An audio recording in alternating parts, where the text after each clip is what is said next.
The briefing or the minutes? Fingers crossed. Okay. They're waiting for the screen.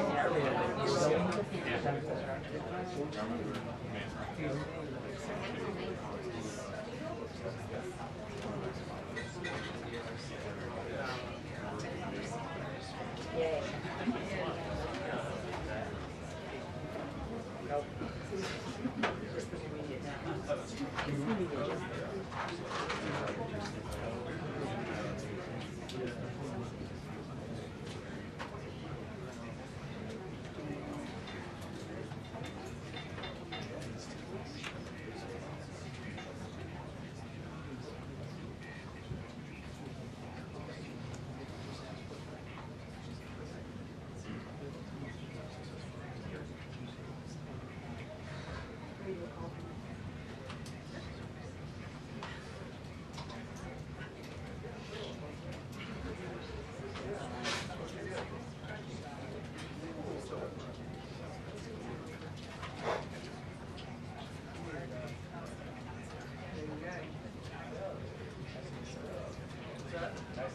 I know. I'm on the ground. So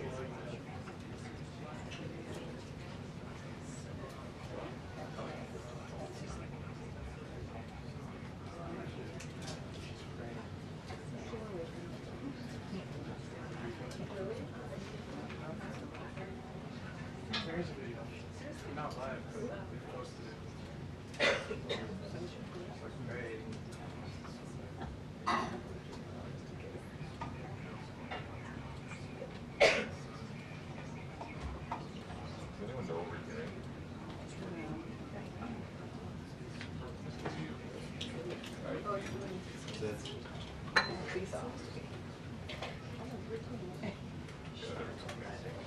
It was me.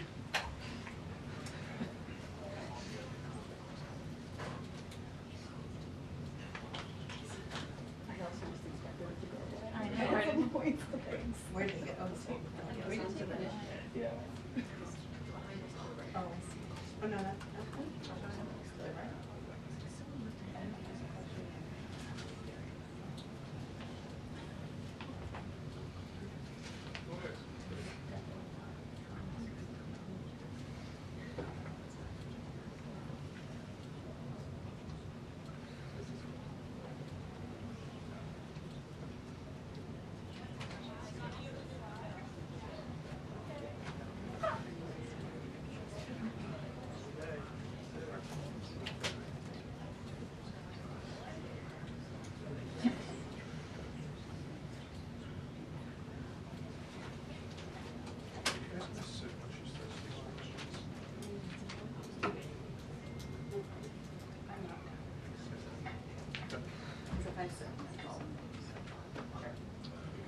Well, usually that's what the photography is here too.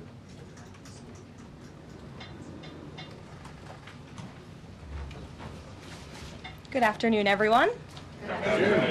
We have a lot of news today, and I have quite a few announcements for you, so let's get to it. First, on behalf of the President and the White House, we express our deepest condolences to the family of New York police officer Islam, who made the ultimate sacrifice in defense of his fellow New Yorkers. As the funeral services are held in New York City today, everyone at the White House is keeping the officer's family, friends, and fellow NYPD law enforcement officers in our thoughts and prayers. The President has always, and will always, proudly stand with our men and women in blue. May God bless Officer Islam and the other individuals who were tragically killed in this senseless act of violence. In other news, President Trump's working visit to Scotland was a huge success. In less than 48 hours, President Trump brokered the biggest, most impactful trade deal in history and prevented a war in Asia for the second time since he took office. We have never had a president who wields the full power of the United States to negotiate good deals for our country and its people like President Trump. This is what maximum leverage looks like. On the peace front, President Trump helped deliver an immediate and unconditional ceasefire between Thailand and Cambodia. The two countries were engaged in a deadly conflict that had displaced more than 300,000 people until President Trump stepped in to put an end to it. The president spoke directly on the phone with the acting Prime Minister of Thailand and the Prime Minister of Cambodia to inform both leaders that unless they brought their conflict to an end, there would be no trade discussions or agreements with the United States. Almost immediately afterward, a peace was brokered that will save thousands of lives and allowed for trade negotiations with these countries to resume, and they have. The president has now ended conflicts between Thailand and Cambodia, Israel and Iran, Rwanda and the Democratic Republic of the Congo, India and Pakistan, Serbia and Kosovo, and Egypt and Ethiopia.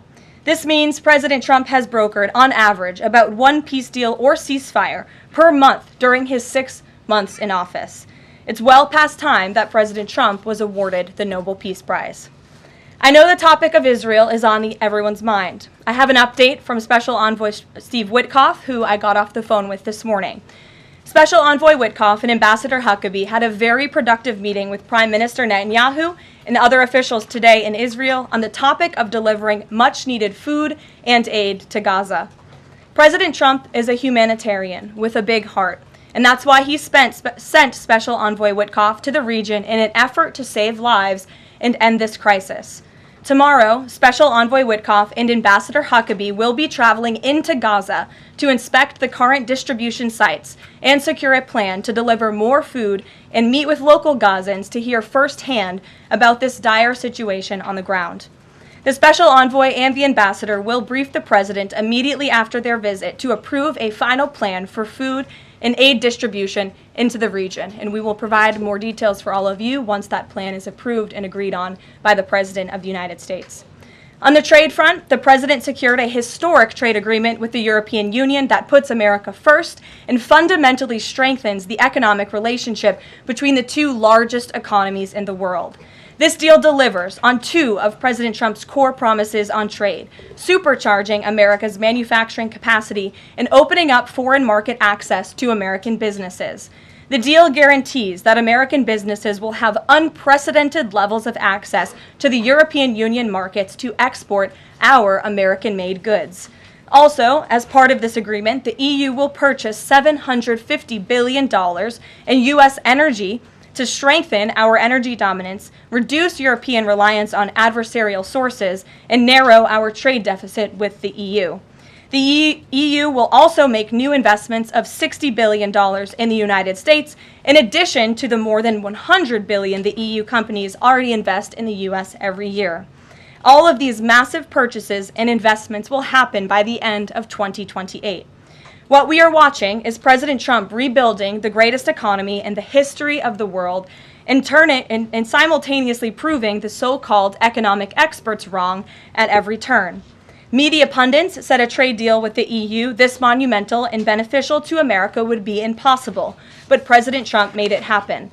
The so-called economic experts repeatedly said that the American economy would be in a recession this summer. Well, summer is here. It's almost over. And that recession does not exist. Yesterday, in fact, real GDP growth in the second quarter increased at a 3.0% annual rate, significantly above expectations. President Trump's America First policies are driving economic growth, as he always said they would. And this growth is being driven by the private sector, not the government. Federal government spending fell for a second straight quarter, while real business fixed investment rose by nearly 2%. Following its first quarter surge. President Trump is right-sizing government spending, reversing the damage done by the Biden administration, and allowing the private sector to flourish. The same so-called experts claimed that President Trump's tariffs would spike inflation and hurt American consumers. But consumer spending growth just accelerated and inflation remains right on track. For the past 5 straight months, core inflation has come in below market expectation and remains in line with the Fed's 2% inflation target. Meanwhile, customs and tariff revenues have already totaled more than $150 billion since President Trump took office, leading to the first June budget surplus in nearly a decade. Those revenues will skyrocket even further starting tomorrow when new reciprocal tariff rates take effect. President Trump is restoring America's economic sovereignty by reducing our reliance on foreign countries, boosting investment in the U.S. to the tune of trillions of dollars, and creating hundreds of thousands of high-paying jobs for the American people. With America finally put first on trade and the largest middle-class tax cuts in history and other pro-growth provisions of the One Big Beautiful Bill beginning to take effect, the American economy will boom like never before over the course of the next 3.5 years, thanks to the president's vision. Finally, as you all know, the president signed an executive order earlier this year to solve the problem of exorbitant pharmaceutical pricing. According to recent data, the prices that Americans have been paying for brand name drugs are more than 3 times the price other similarly developed nations pay. The president is determined to solve this problem and took further action today. He has signed 17 letters to pharmaceutical companies' CEOs, and I would like to read you one of these letters to the CEO of Eli Lilly. All of these letters will be provided to you following this briefing.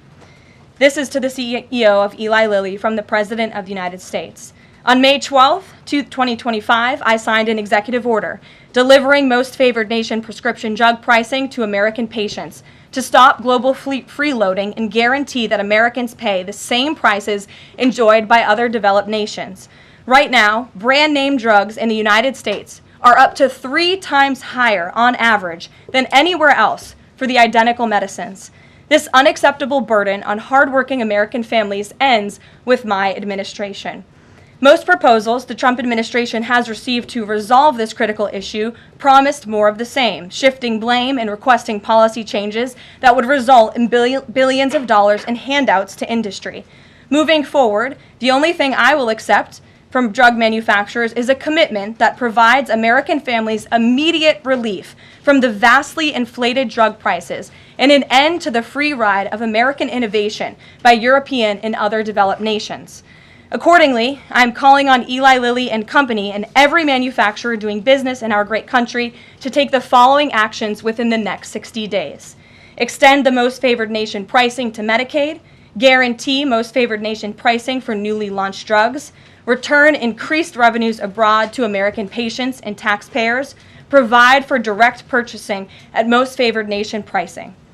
The President's team, including Secretary Kennedy and Administrator Oz, stand ready to implement these terms. The President expects to further engage with them immediately in good faith to deliver relief for American families. Make no mistake, a collaborative effort towards achieving global pricing parity would be the most effective path for companies, the government, and American patients. But if you refuse to step up, we will deploy every tool in our arsenal to protect American families from continued abusive drug pricing practices.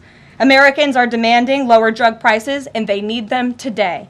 Other nations have been freeloading on U.S. innovation for far too long, and it is time they pay their fair share.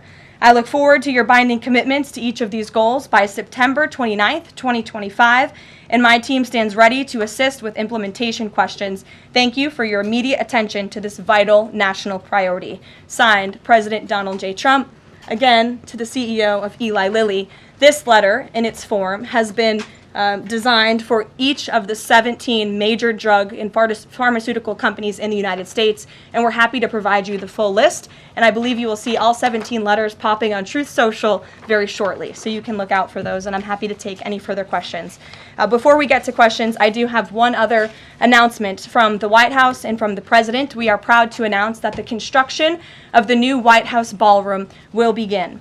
For 150 years, presidents, administrations, and White House staff have longed for a large event space on the White House complex that can hold substantially more guests than currently allowed.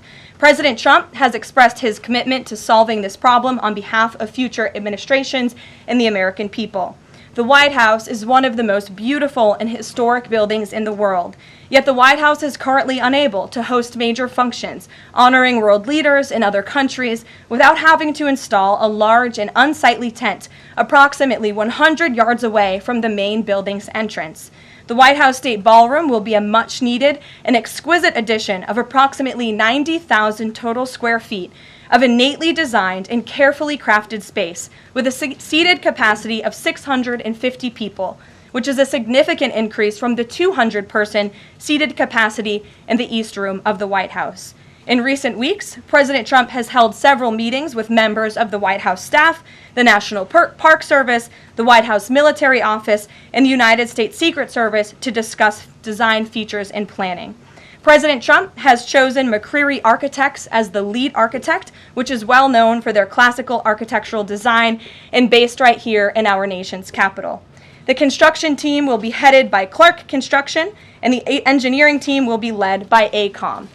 The project will begin in September 2025, and it is expected to be completed long before the end of President Trump's term. President Trump and other donors have generously committed to donating the funds necessary to build this approximately $200 million structure. The United States Secret Service will provide the necessary security enhancements and modifications. The White House ballroom will be substantially separated from the main building of the White House, but at the same time, its theme and architectural heritage will be almost identical. The site of the new ballroom will be where the small, heavily changed and reconstructed East Wing currently sits. The East Wing was constructed in 1902 and has been renovated and changed many times, with a second story added in 1942. White House Chief of Staff Susie Wiles has provided the following statement. President Trump is a builder at heart and has an extraordinary eye for detail. The President and the Trump White House are fully committed to working with the appropriate organizations to preserve the special history of the White House while building a beautiful ballroom that can be enjoyed by future administrations and generations of Americans to come. In the White House, we will continue to provide the American public and all of you in the press with updates on this project at whitehouse.gov/visit. And if you go there shortly, you will be able to see renderings and visuals of what this ballroom will look like, both the exterior and the interior. I have provided some photos for all of you in the room today. This is the interior of the ballroom space. It's quite beautiful. And then this is the exterior of the ballroom space. As you can see, it will come off of the executive mansion as it sits today, and the East Wing will be modernized and renovated. We're happy to answer any further questions on that, Jennifer. Since you're so eager, I will go to you, but first, as always, I want to start with our new media seat, Ben Weingarten. Why don't you go ahead, Ben? Thank you. In light of the release, the declassification of the annex to the Durham report today, beyond any potential prosecutions, the outcomes of which will likely be uncertain, what does the President believe justice for Russiagate ought to entail? Might it include restitution for those whose lives were upended as a consequence of Russiagate, and perhaps a major reorganization of the national security apparatus? Well, I think a major organization of the national security apparatus, at least here at the White House within the National Security Council, has indeed taken place, and the President entrusts his current CIA director, John Ratcliffe, and our ODNI director, Tulsi Gabbard, to make the necessary changes to ensure classified intelligence, especially that could implement or hurt the national security of our country, does not make its way into the hands of irresponsible actors who want to politicize that intelligence for their own end. Since you brought up the declassification report that was put out by Senator Grassley today, I'm glad you brought it up, because this should be a story every outlet in this room should be covering. This is further evidence that Hillary Clinton approved the Russia hoax against President Trump. Her campaign financed it. Again, she approved it. And the FBI and the CIA were both weaponized to, as our director of CIA has said, accelerate this hoax against then candidate and former President Trump. To answer the heart of your question, the President wants to see justice served, and he trusts the Attorney General and the Department of Justice to implement that justice and hold these people accountable. One more question, briefly, Sure. if I may, on a totally different topic. There's been legislation reintroduced in the House and Senate on designating the Muslim Brotherhood as a terrorist organization. The Muslim Brotherhood is considered by many to be the fountainhead of Sunni Islamic supremacism, from which Hamas and other groups have spawned, with a nexus to domestic organizations as well. Does the President support designating the Muslim Brotherhood as a terrorist organization? Frankly, I'm not sure, because I haven't talked to him, and I would never want to get ahead of the National Security Council on specific designations. It sounds like something this administration would support, but we can get a firm answer for you. How's that? Thank you. Thanks for beaver here. Jennifer, go ahead. Eager beaver today. How much of the East Wing will be torn down? The entire East Wing or just parts of it? So the East Wing is going to be modernized. The necessary construction will take place, and for those who are housed in the East Wing, including the Office of the First Lady, the White House Military Office, the White House Visitors Offices, those offices will be temporarily relocated while the East Wing is being modernized. And then on Israel-Gaza, there are some reports that negotiations with Hamas might not be continuing. Did you get any updates from Steve Witkoff on that? I did. Special Envoy Witkoff is actively talking with our counterparts in Israel about that, and he wants to give some grace to the president so he can fully brief the president on what he's learning on the ground in both Israel and Gaza. But the president put out a very strong statement on Truth Social this morning, which I'm sure you saw, and he said the quickest way to end this entire conflict, the humanitarian crisis that we've seen, and the crisis in Israel that of course started on October 7th when Hamas brutally kidnapped and raped innocent Israelis, that terrible terrorist attack, is for Hamas to surrender, to release all of the hostages, and to end this conflict. And that's what the president wants to see. He's made that very clear. But the special envoy will be in Gaza tomorrow, as I shared with you previously. Josh. Can you give us a little more clarity on the tariff timing? You said that the reciprocals will take effect tomorrow. Yes. Does that include the new auto rates, for instance, on Japan, Korea, the EU? Is this all coming effective tomorrow? So some of the countries you just mentioned, Japan, South Korea, they have bespoke trade deals that the president cut, which, just to backtrack for a second, Josh, we promised that the president would negotiate with countries all around the world to cut tailor-made trade deals depending on those countries' challenges, how badly they've ripped off the United States of America and our manufacturing industry and our workforce in the past. And he has done that. Of our 18 major trading partners, 2/3 of those trading partners have a deal. We've sent out 17 letters to countries around the world. And the rest of those countries that either do not have a deal or have a letter, they will be hearing from this administration by the midnight deadline tonight. So yes, tomorrow, August 1st, the reciprocal rates will be going into effect. If more deals are cut between now and midnight, I will never count out the president. You've seen him do it before. He cut 3 deals in one day very recently. So we'll see what happens. I do know foreign leaders are ringing his phone, realizing this deadline is a real thing for them tomorrow, and they're bringing offers to the table. We were reporting that the president plans to meet David Solomon of Goldman Sachs today. Can you say what they'll discuss, if anything, in that meeting? I won't discuss the president's private meetings from this podium, and it hasn't taken place yet unless he gives me liberty to do so. And finally, have you talked with the president about his position on the stock trading ban bill before Congress? He obviously had pretty loaded comments about Senator Hawley. There's some reporting that they've since spoken. What is his position on the current status of that bill? The president has spoken to Senator Hawley, who called him, and the president took that call. As the president said in the Roosevelt Room yesterday, conceptually, he of course supports the idea of ensuring that members of Congress and United States senators who are here for public service cannot enrich themselves. And the reason that this idea to put a ban on stock trading for members of Congress is even a thing is because of Nancy Pelosi. I mean, she is rightfully criticized because she makes, I think, $174,000 a year, yet she has a net worth of approximately $413 million. In 2024, Nancy Pelosi's stock portfolio, this was a fascinating statistic to me, grew 70% in 1 year in 2024, and her portfolio outperformed every single large hedge fund in that same year, and even more than doubled the returns of Warren Buffett's Berkshire Hathaway. So I think the president stands with the American people on this. He doesn't want to see people like Nancy Pelosi enriching themselves off of public service and ripping off their constituents in the process. As for the mechanics of the legislation and how it will move forward, the White House continues to be in discussions with our friends on Capitol Hill. Emily, in a new seat today. Thanks, Karoline. I wanted to ask about this report that the president wants to host a G20 meeting at Trump-Durrell. How is he going to do that, considering all the preparations that have been going on in South Africa? And also, would that be seen as his businesses possibly profiting from hosting this kind of meeting? I would reject that premise entirely. We have announcements and details forthcoming on the G20, but my understanding is no firm announcement is ready to be made at this time. I did see the report, but we're not in a place to confirm it just yet. Michelle?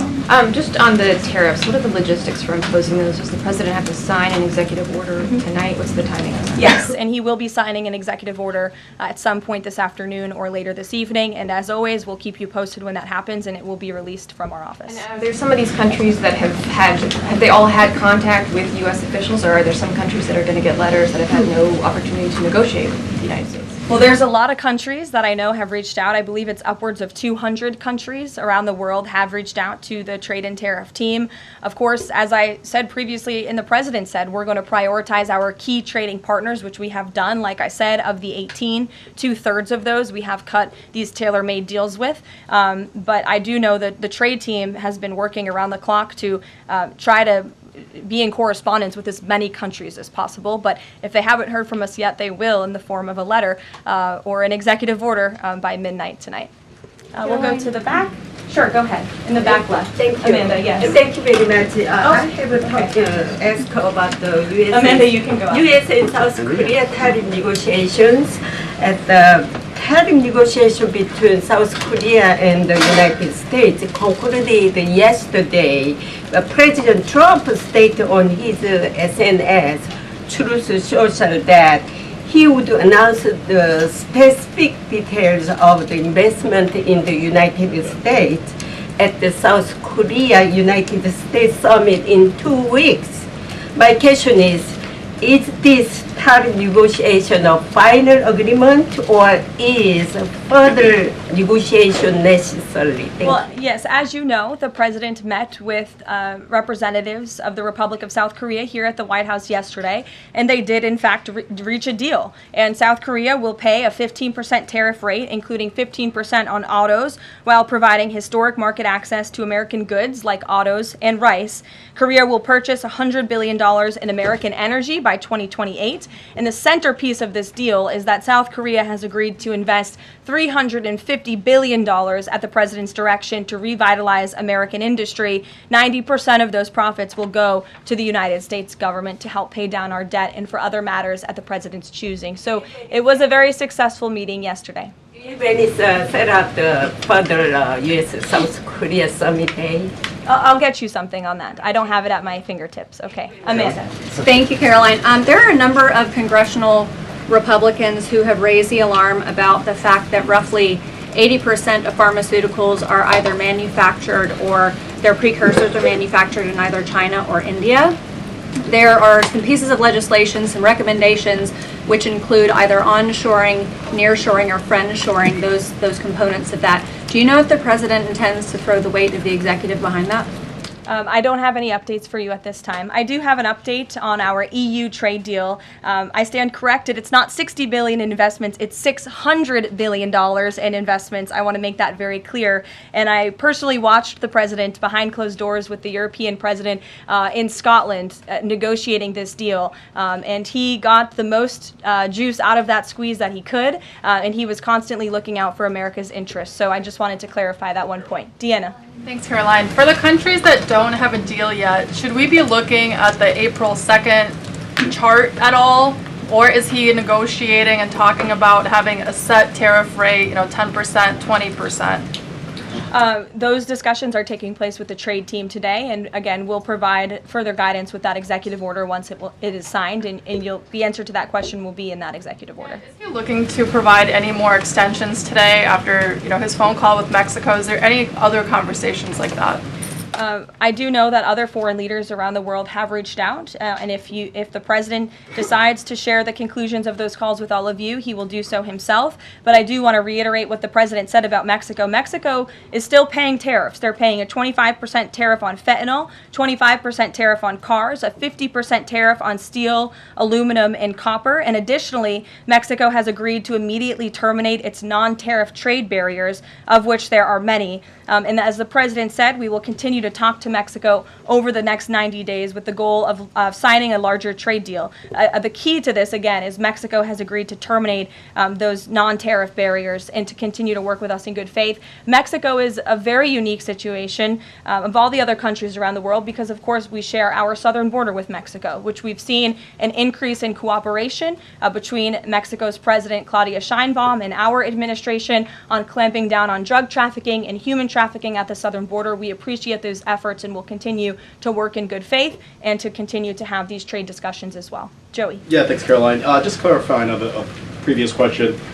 President Trump has indicated he's been looking at either 15% or 20% baseline universal tariff. Has he landed on one of those yet? I won't get ahead of the president on that baseline announcement. And then secondly, what did Treasury Secretary Bassett mean yesterday when he called the new Trump accounts for newborns a, quote, backdoor to privatizing Social Security? Does the administration view this new Trump accounts as a way to, in the long term, perhaps privatize Social Security? What the Secretary of Treasury was saying and what this administration believes is that these Trump newborn accounts, which is an incredibly creative and great provision that was in the One Big Beautiful Bill for newborn babies and families and future generations of Americans, will help supplement, not substitute, Social Security. The Trump administration is wholeheartedly committed to protecting Social Security. The president did it in his first term. He's doing it again in this term. But these newborn accounts are another revenue stream for young people to watch their money grow throughout their lives and to one day be able to access those funds so they can hopefully build a home and live the American dream. Jake. Just one follow-up on tariffs and then one not. Is the president at all considering extending the August 12th China deadline at all? Is that in consideration? So look, on China, you heard from the president on Air Force One when we were returning from Scotland. You've heard from the Treasury Secretary as well, Ambassador Jameson Greer. They just spent 2 days in Geneva for their third round of talks with China. And the current policy, the current trade program that we have going with China right now, as it stands, will decrease our deficit by $5 billion this year. So we are moving in the right direction when it comes to China. And Secretary Besson and Ambassador Greer continue to be in direct communication with our Chinese counterparts. But is the deadline, is an extension on the table potentially from the August 12th deadline as it stands? I don't think so, but I'll let the Secretary of Treasury speak on that because he's leading these negotiations. Reagan, go ahead. Thanks, Karoline. There's growing frustration that more of Trump's nominees haven't been confirmed. Why does the president think Senate Republicans are so behind, and has he had any further conversations with Leader Thune about it? The president has had many conversations with his friends in the United States Senate about advancing his nominees, his judicial nominees through this process. It is critical that we get these good attorneys in these positions so that we can end the weaponization of justice, so we can have true law and order in our country. It's unfortunate the Democrats are playing political games, but the president has made it clear to Senate Republicans they need to do everything in their power to advance the president's nominees as well. Kelly, go ahead. Karoline, thank you. 2 questions real quickly. Sure. Nigeria. Congressman Chris Smith, Republican from New Jersey, is calling upon the President of the United States to do something in terms of imposing perhaps sanctions on Nigeria for the persecution of Christians living in the northern part of Nigeria by radical Islamic groups. Has he contacted the President yet? And do you know if there's any action that the President will take? I'm not tracking a call between the president and the head of Nigeria. I know the president wholeheartedly condemns the persecution of Christians or, frankly, of people of any faith all over the world, but I don't have any updates for you in terms of sanctions in this part of the world. My second question, Karoline, deals with immigration here in America. As you know, a lot of deportation has been going on.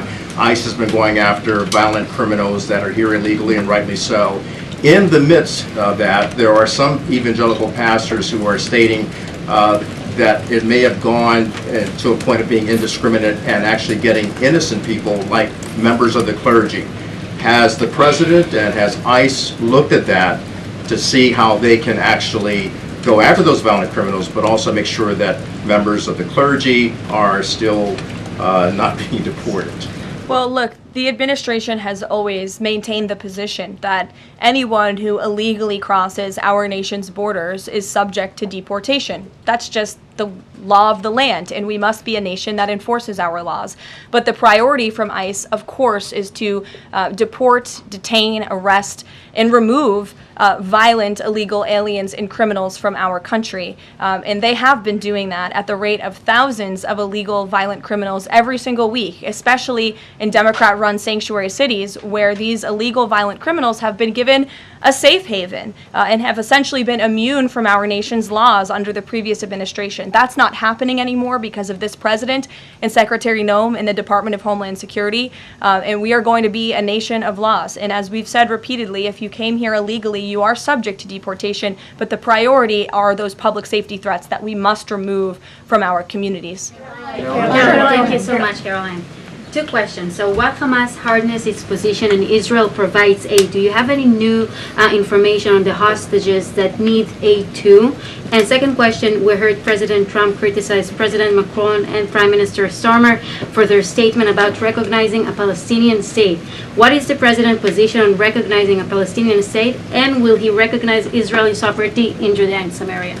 I can answer both of those questions for you. On the second question about a Palestinian state, the president expressed his displeasure and his disagreement with the leaders of France, the United Kingdom, and Canada. He feels as though that's rewarding Hamas at a time where Hamas is the true impediment to a ceasefire and to the release of all of the hostages. So to your first question, the president wants to see all of the hostages released. He cares deeply about this. He has met with many of the former hostages, many of the families of those who have loved ones who are still being held hostage in Gaza. I have met with them too. It is absolutely devastating what these poor people have been through, and the president is always thinking about them, and that's why he's designated his special envoy Steve Witkoff, who's doing a tremendous job to release the hostages and to end this conflict. But the president has always said the last remaining hostages, now there are 20 living hostages in Gaza, will always be the hardest because Hamas is unfortunately using these innocent people as bargaining chips. But nevertheless, we are committed to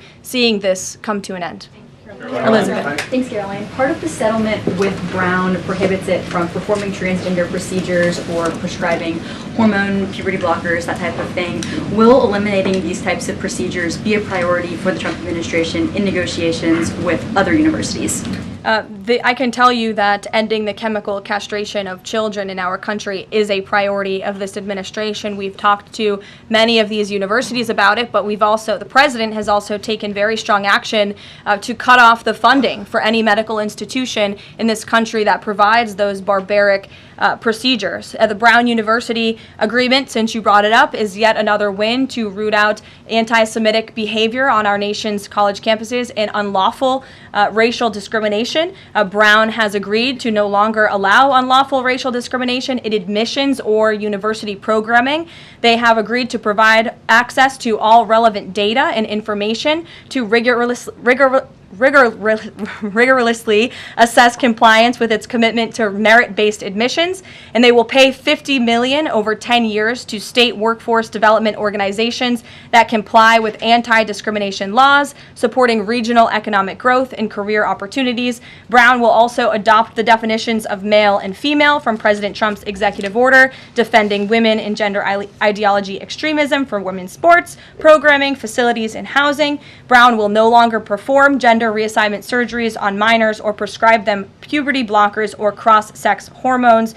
And Brown will take steps to improve the campus climate for Jewish students and combat anti-Semitism on their campus. This is yet another huge win for American students and for those who love our country and want to abide by our country's laws. On the topic of defending women from gender ideology extremism and helping women's sports, the president will be signing an executive order at 4 o'clock today with some very famous professional athletes whom I'm sure you all know. And that executive order will be focused on strengthening athletics in our country and making America healthy again. And we are going to re-implement the presidential fitness test in America's schools, which is, I think, something all Americans can get behind. So you'll hear from the president in 2 hours, and we will see you all there. Thank you.